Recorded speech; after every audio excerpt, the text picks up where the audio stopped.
webinar on, we are conducting this webinar on the eve of Women's Day, International Women's Day celebration that was on the 8th of March. And my co-host, Rehab Nation, was kind enough to host it and have a free webinar on the insights of the women's health and the physiotherapy role in it. Um, we all celebrate Women's Day with so much of love and enthusiasm and zeal, but it just lasts for a day and then, we just forget about it. But I want to carry this message long enough so that you, the participants who are here, men or women, should be brought into awareness that your women in your the that the women in your life does not hold a position just for a day or two. She has been there for your journey and will always be with you. So it is our part to be taking care of her, not just during, a specific time period, but for lifelong. For that, we need to be aware of how do you actually take care of the women in your life. And that will actually and eventually lead for a graceful aging, and she can enjoy her graceful aging while not being in the bed, but by enjoying her life, just like you and me. So, a little introduction about myself. I have been born and brought up in the UAE, and I've done all my practice here, and I've got like almost 19 plus years of experience in the field of physiotherapy. It has spanned from working in the corporate to the private hospital to the clinics and also with the government. I was fortunate enough to be a part of the UAE national women's cricket team. And I've also got my PhD in public health. So, this is one of my other motives of reaching out to everybody so that I bring about awareness of how physiotherapy has an important role to play in women's health and not going into the debilitating conditions that eventually ladies end up with. So, having said that, let's progress ahead with our topic for today, graceful aging and the role of physiotherapy in women's health. Now, what is the secret of aging? It's not a rocket science. We all know that if we reduce our stress and get plenty of sleep, eat balanced diet, hydrate, reduce sodium as we age, use sunscreen, walk often, embrace simplicity, and learn new things as we grow older so that our neurons are working, throughout the life. Also, to embrace something which is classy or classic, learn something new. Don't fight the tide, move with it. Moving against will always cause you harm. Learn something mindful and be joyful. So, the basic idea, what we learn from all these secrets of aging is you and you. So, you need to give importance to yourself. The priority has to be you. And in this case, it's the women. So being a woman, I would say it is me. I am the priority of myself, and so it goes for everyone else. Now, making you the priority, it's not being selfish. It is the most important thing you got to do for yourself. Aging gracefully not just highlights your external looks, but also revolves around your confidence to socialize, keep up the dignity as you age.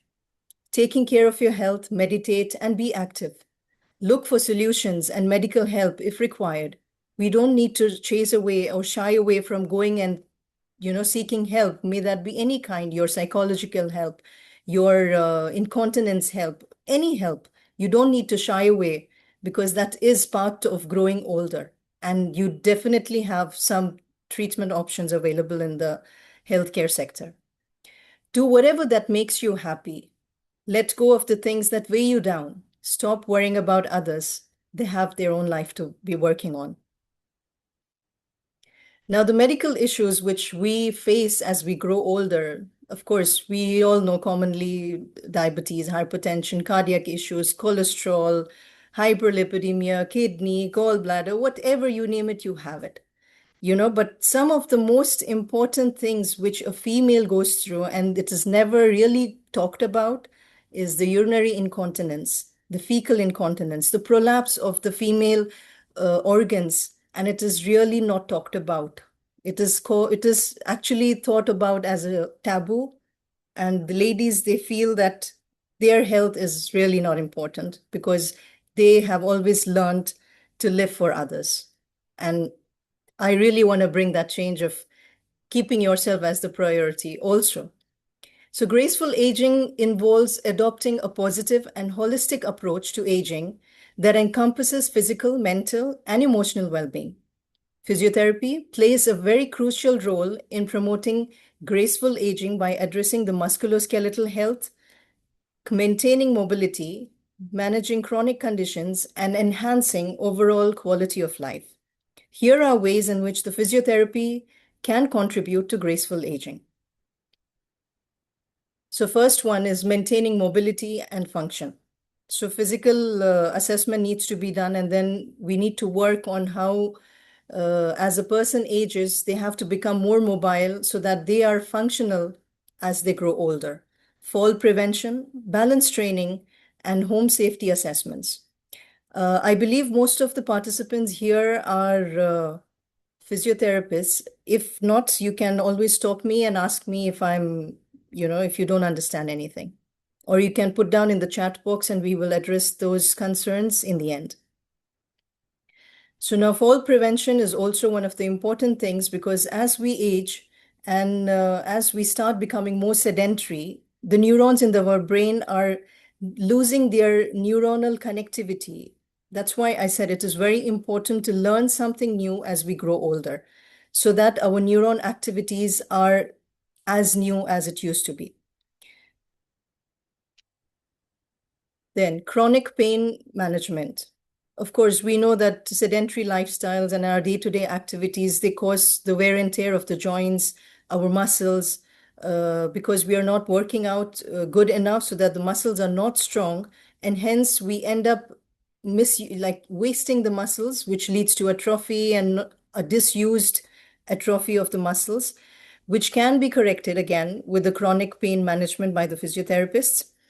Muscle strengthening and conditioning, joint mobility, joint health, functionality of the person, posture improvement. We must have seen, or I'm sure most of the physios in our day-to-day clinicals, we see that people come with lower back pain, neck pain due to their work style. Nowadays, everybody's hooked onto the computers, share market, desk job, everything, anything and everything just revolves around you sitting and working on the PC or looking into your, gadgets, mobile, and so on and so forth. It leads to a lot of strain on the neck and in the lower back of your spine, and it leads to, aches and pains which become chronic over time. First reason being neglect. Second reason, inactivity. Third reason, you're being hooked up with these kind of gadgets, which does not let you go and work out and take care of your own self. And there are so many other reasons. I'm sure you and me, everybody knows about them. Then coming to cardiovascular fitness. Of course, when you exercise and you have aerobic exercise, you also work out your cardiovascular system in the process. If not, you end up having a lot of cardiac issues. Again, it depends on your eating habits, your obesity, your cholesterol levels, hyperlipidemia. So everything leads to wear and tear about the arteries, the plug gets formed into the arteries. That leads to a lot of stress on the cardiovascular system and in turn leads to attacks and infarcts. Cognitive health, again, I'm re-emphasizing on the exercising the brain health, which is very important as we grow older. That will also help in your coordination as you grow old. So the brain activity, the brain health, mental function, everything is all interrelated. Again, pulmonary health, the breathing exercises is one of the most important vital activities we need to be doing. Adaptive strategies.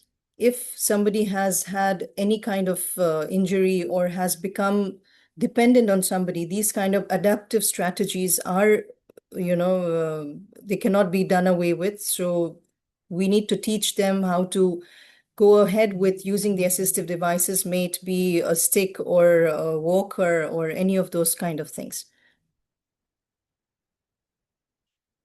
Now, pelvic health, we'll talk about this in details. Pelvic floor, nowadays it's gaining importance, not just for women, but also for men's health. they also end up with prostate kind of cancer or removal or some kind of surgery, ending up again with urinary incontinence. So men's health is also as important as the women's health. But more so for the women because, of course, they go through labor and childbirth and so many things, which leads to a lot of emphasis on the women's health rather than the men's health. Pain and stress management, again, relaxation techniques that promote, that will help to relax, like, for example, stress management, promoting mental well-being.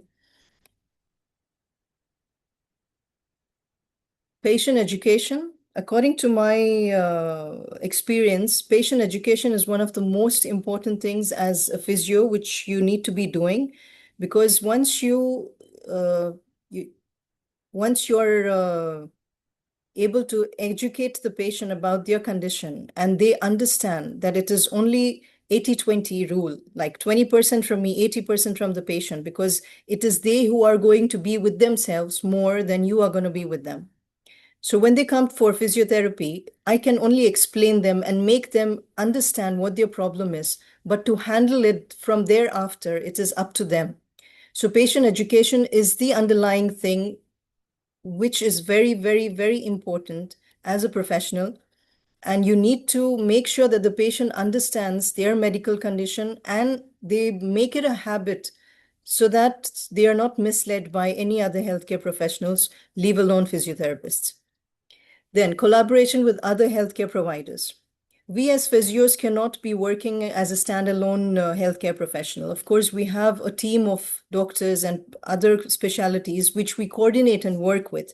May it be a GP, an ortho, a neuro, a gynae. We all have to be coming together to bring out the best in our patient and bring the best out of the patient satisfaction goals.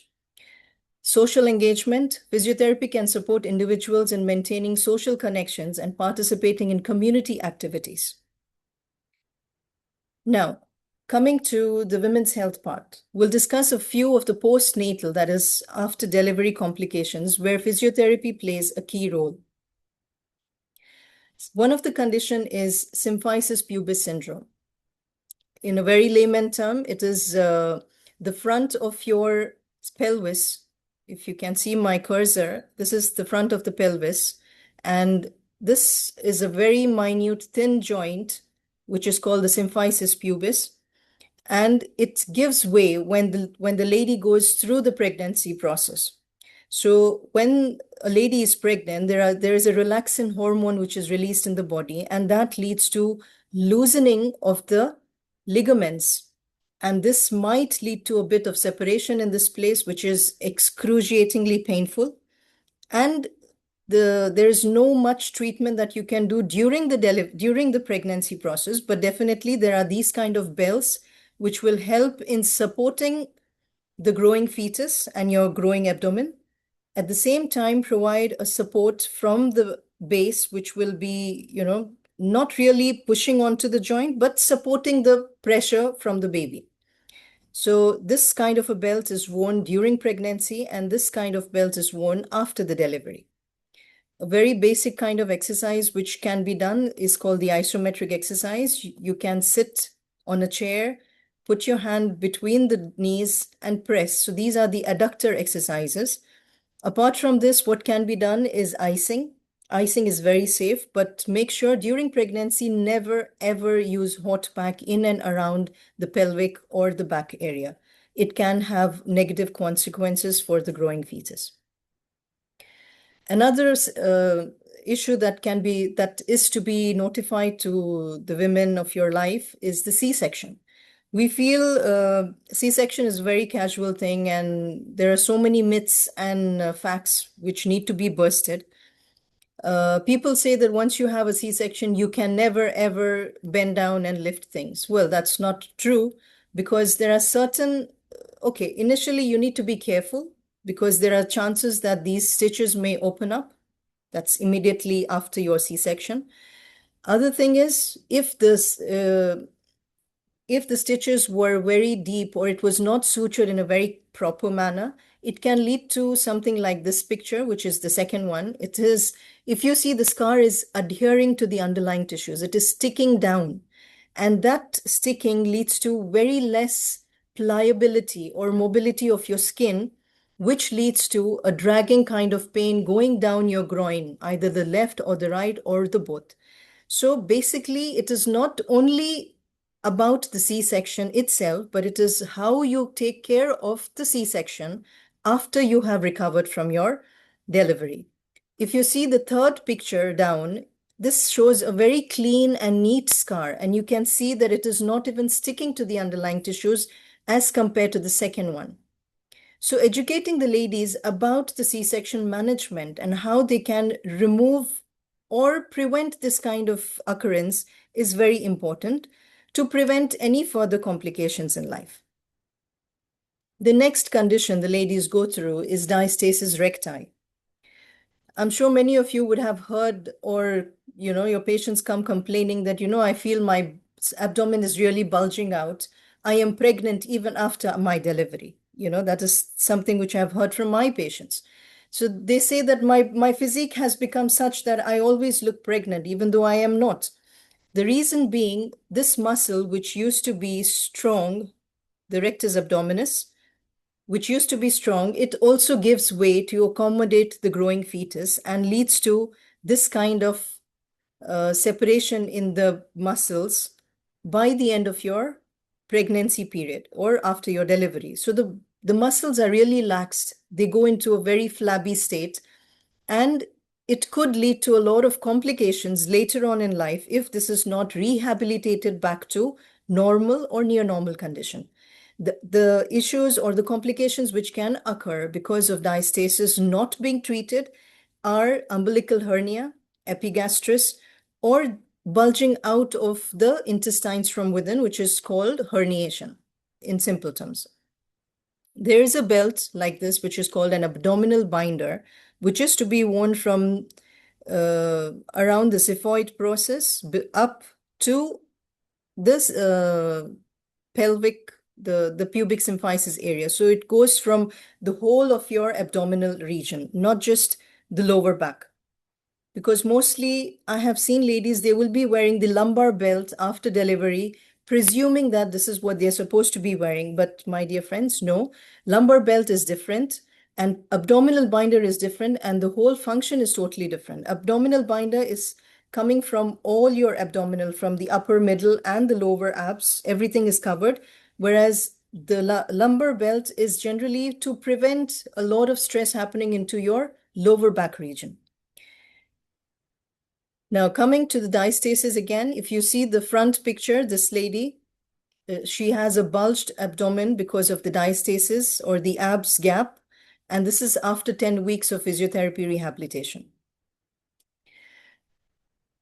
It's very easy to check how bad is your diastasis or how much separation there is with the three-finger gap test.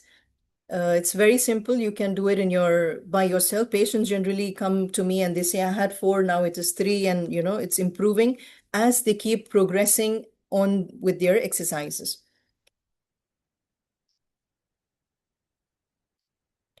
These are the various exercises you can start doing after your delivery. Maybe just give yourself a week or 2 if it is a normal delivery. If it is a cesarean section, you need to be doing these exercises in a very basic manner. You must be guided by your physiotherapists. And also, if there is a C-section, you need to be mobilizing that, which is very important as well. Now, symptoms of the pelvic floor weakness. We all know that definitely when the lady goes through the 9 months of pregnancy, the body goes through a lot of changes. These changes eventually have a lot of pressure on the pelvic floor itself because her body would be preparing for the labor. Now, once the labor is done, once the baby is out of her body needs to recoup. Her body needs to come back to the near normal position. Of course, it will not go back to the 100% pre-pregnancy state, but definitely we need to progress it. We need to strengthen the muscles in such a way so that she reaches at least 3/5 or 3+/5 of muscle strength before she goes on for her following delivery or the following pregnancy. Now, coming to the pelvic floor weakness, which is inevitable, pregnancy definitely has, like I said, the relaxin hormones and many other hormones play a lot of role, and they lead to laxity of the ligaments as well as the muscles. So these muscles, when we do not take care of them, they start leading to something called as a pelvic floor weakness. And the symptoms, what we can denote to the lady are there is leaking small amounts of urine when you cough, sneeze, laugh, run, dance, jog, anything. So any of these small basic activities will lead to leaking of the urine. Failing to reach the toilet on time, uncontrollable breakage of the wind either in from the anus or from the vagina when bending over and or lifting, reduced sensation of the vagina, backache, tampons will be dislodged or they will fall off. Again, it's because of the pelvic floor weakness. The distinct swelling of the vaginal opening, the sensation of heaviness are in and around the vagina, painful intercourse, and pain on the lower back that cannot be explained by other causes. Now, these are the simple things. What happens when a person sneezes or cough, there is an increase in the abdominal pressure, which directly goes into your pelvic floor and leads to leaking of the urine. If you see this picture, this shows the normal pelvis. This pink color is the muscles which are in good shape, in good, strong health. But after delivery, there's a weakness of the pelvic floor and the muscles become laxed. So the organs inside, which is your bladder, the uterus, and the rectum, they fall down. They have like a pressure on the laxed pelvic floor muscles, which leads to a pressure or the heaviness feeling that you might be feeling it. That also leads to a lot of pressure on the muscles, which are already weakened, and they are not able to control or squeeze in at the right time to control your urine leakage. Now, what are the causes of weak pelvic floor muscles? The weight of the uterus during pregnancy. Of course, we know the uterus is becoming big in size and everything, or the pressure of the growing fetus is falling again on the pelvic floor. Vaginal delivery, overstretching of the muscles, the pressure of obesity. We have seen if a person is obese, really obese, and of course, if they are still single, that could be another reason. Excessive body weight giving pressure onto your pelvic floor muscles, because pelvic floor forms the foundation of your core muscles. And that is something which is almost always neglected, may that be in the gym or with the physios or with anyone. Now, chronic constipation and associated straining to pass motion can also lead to weakness of the pelvic floor. Constant cuffing or chronic cuffs. Some forms of surgery that require cutting of the muscles. Episiotomy also is one of them, but there are other surgeries where the doctor will be going, like for example, hysterectomy, removal of the uterus. Sometimes it is done by keyhole surgery, but most of the times it might be open surgery done. That also leads to cutting of the muscles, and already weakened muscles will become even more weak. Lower levels of estrogen after menopause. This is one of the causes, but it is not the cause of having urinary incontinence. Decreased libido, of course, when there is no sensation, there is no muscle strength, you will not even feel or you will not even enjoy having, intercourse with your partner. Complications of weakened pelvic floor, you have urinary incontinence. If you go into different types, there are 3 types of urinary incontinence, which is urge, stress, and mixed incontinence. Bowel incontinence, sexual difficulties, that is diminished vaginal sensation, prolapse of pelvic organs, a distinct bulge in the vagina, and it'll be persistent vaginal aching are common symptoms. Now, these are the areas, if a patient comes to you and complains of low back pain, which is of undiagnosed origin, and these are the areas, this will give you a hint that definitely it is related to your weak pelvic floor muscles. Now, coming to physiotherapy and how physiotherapy plays a role in rehabilitating pelvic floor. Now, pelvic floor, almost always we need to strengthen the muscles. How, when we have a surgery in the shoulder, for example, there you know that the muscles which were 5 by 5, when you open up, when there is a surgery, definitely it will fall to 3 by 5 or even less. Now, as you rehabilitate your shoulder muscles or your knee muscles, pelvic floor muscles are also a part of your musculoskeletal system, which are almost always neglected. So now, when you need to work your pelvic floor muscles, you need to give the patient a feedback. How are they supposed to know whether they're working it correctly or not? Now, this is a very classic way of teaching your patient how they're supposed to be doing. We can have a diagnostic ultrasound, place it in a way so that they can see their bladder. Okay, they don't have to be full bladder.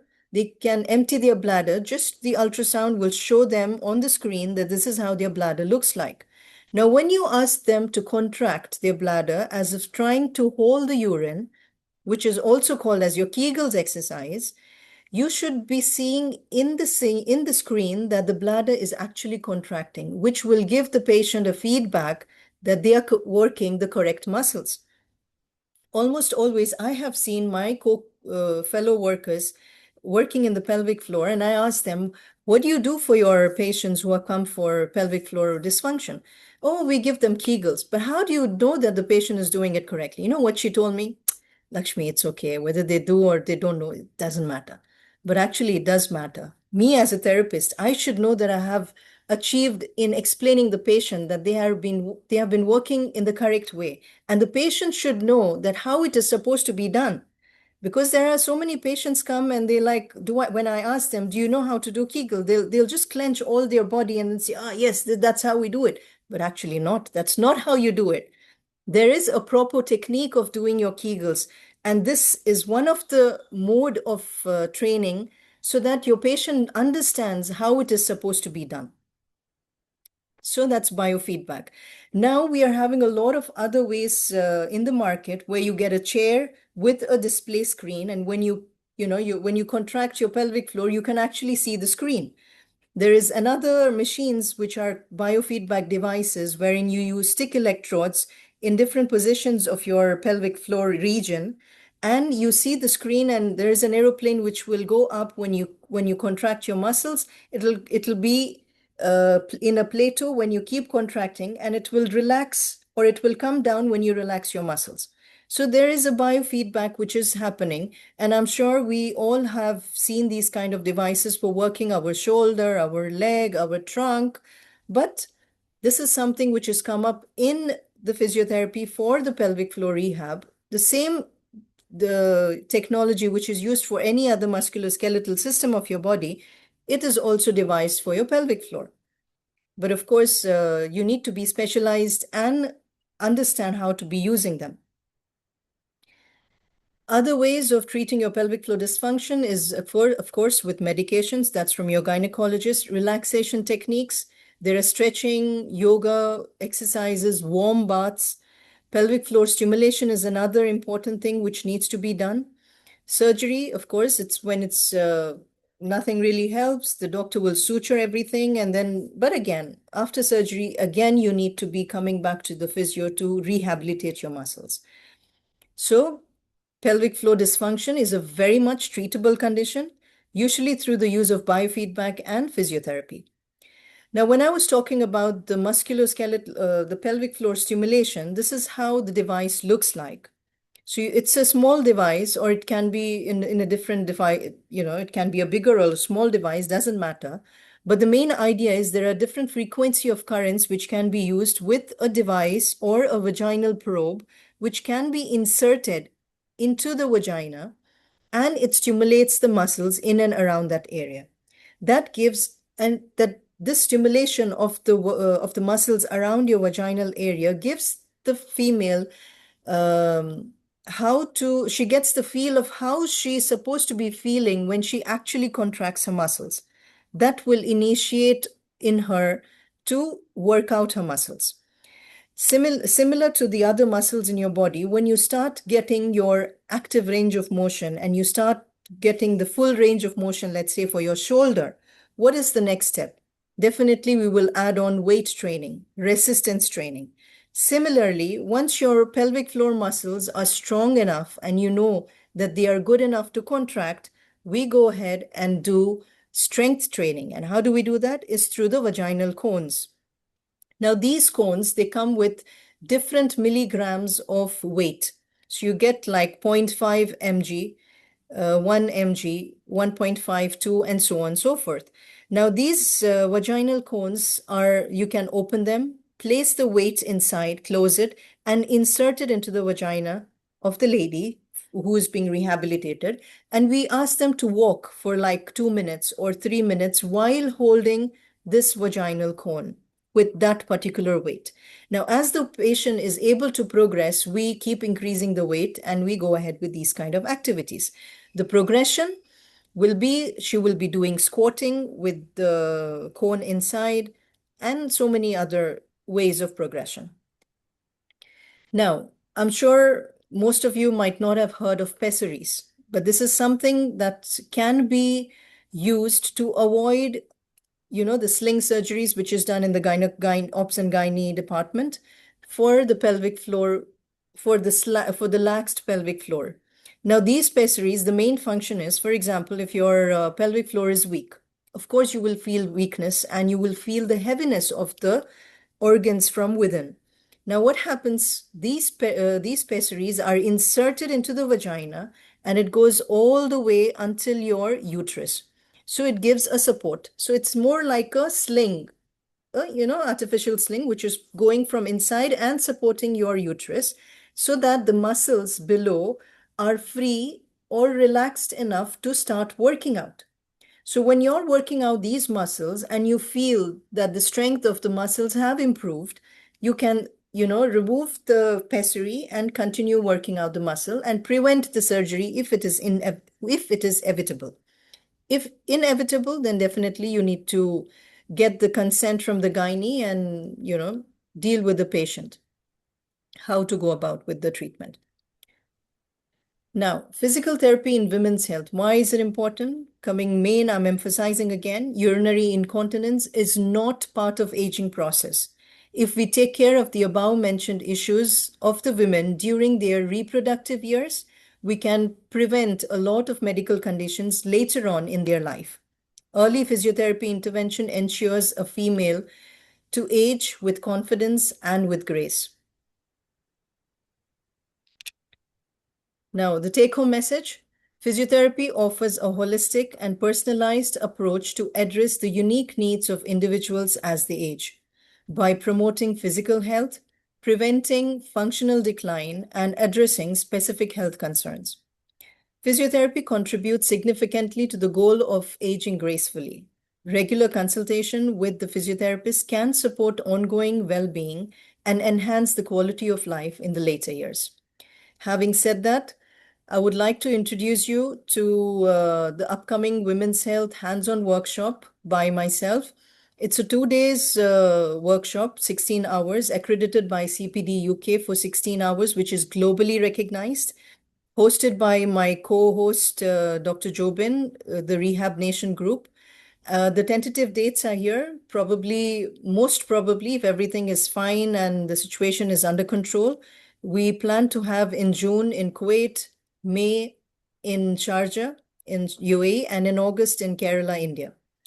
Now, if anybody has any concerns regarding the CPD accreditation, you can reach out to me and I can clarify, or you can directly go to the CPD standards website and search for my company or my name, and you will get all the details there. Having said everything, now I would like to finish my webinar by saying the world is not dangerous because of those who do harm, but because of those who look at it without doing anything. And the same goes with our response to our females in life. If you know that there is a treatment, and if you know that they can be treated, and if you just sit there doing nothing, that is going to cause more harm than anything else. Thank you so much. And God bless. Thank you again, Rehab Nation. Here on